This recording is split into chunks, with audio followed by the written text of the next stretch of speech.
What motivates you to seek after God? Is it a fearful desire to not go to hell? Or is it motivated by a love for God?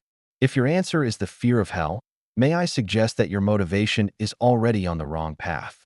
Our pursuit of living a life that is pleasing in the sight of God should not be motivated by fear, but rather by love. This love is rooted in the fact that He first loved us as expressed in 1 John chapter 4 and verse 19. We love Him because He first loved us. It is returning this love that God first shown us in executing His plan for our redemption through the sacrifice of Christ as articulated by Jesus Himself in the Gospel account of John in chapter 3 and verse 16. For God so loved the world that He gave His only begotten Son. It is the returning of this love that should motivate our obedience in doing those things that are pleasing in the sight of God in Christ. 3 times in the upper room on the night Jesus was betrayed, He echoed this sentiment. John records this in chapter 14 verses 15, 21, and 23. If you love me, keep my commandments.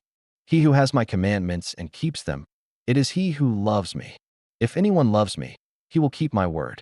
This thought is applied to God the Father as well in the words written in 1 John chapter 5 and verse 3.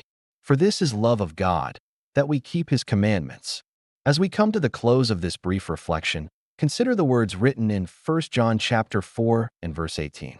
There is no fear in love, but perfect love casts out fear, because fear involves torment. But he who fears has not been made perfect in love.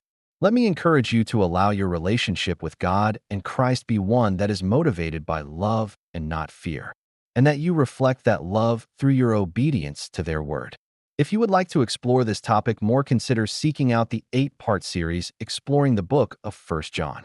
It can be found on the Cogitations YouTube channel and Facebook page.